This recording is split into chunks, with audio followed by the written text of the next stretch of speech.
പ്രിയമുള്ള പ്രേക്ഷകരെ, നാം ഇവിടെ ചർച്ച ചെയ്തു മേൽപ്പത്തൂർ നാരായണ ഭട്ടപാദനാൽ വിരചിതമായ ശ്രീമദ് നാരായണീയത്തിലെ ഹിരണ്യാക്ഷൻ്റെയും ഹിരണ്യകശുപുവിൻ്റെയും ഉൽപ്പത്തി എന്ന 11-ാം ദശകത്തിലെ 8-ാമത്തെ ശ്ലോകം. ഹിരണ്യപൂർവ കശിപു കിലൈകഃ പരോ ഹിരണ്യാക്ഷ ഇതി പ്രതീതഃ ഉഭൗ ഭവന്നാഥമശേഷലോകം രുഷാനിരുദ്ധ്യാം നിജവാസനാന്ധൗ. ഇനി പ്രസ്തുത ശ്ലോകത്തിൻ്റെ പദച്ഛേദം ശ്രദ്ധിക്കുക.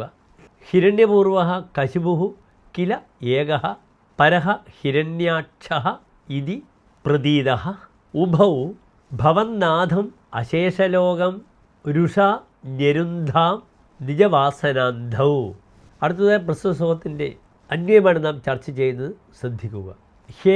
ഏകഃ ഹിരണ്യപൂർവ കശിപു കില പരഃ ഹിരണ്യാക്ഷഃ ഇതി പ്രതീതഃ ഉഭൗ നിജവാസനാന്ധൗ രുഷാ ഭവന്നാഥം അശേഷലോകം ഞരുന്ധാം. ഇനി പ്രസ്തുത ശ്ലോകത്തിൻ്റെ സാരാംശം നാം ചർച്ച ചെയ്യുന്നു. പ്രിയപ്പെട്ട പ്രേക്ഷകർ ശ്രദ്ധിക്കുക. ഇപ്രകാരം ജയവിജയന്മാരിൽ ഒരാൾ ഹിരണ്യകശിപുവെന്നും അപരൻ ഹിരണ്യാക്ഷനെന്നുമുള്ള പേരിൽ കുപ്രസിദ്ധരായ അസുരന്മാരായി തീർന്നു.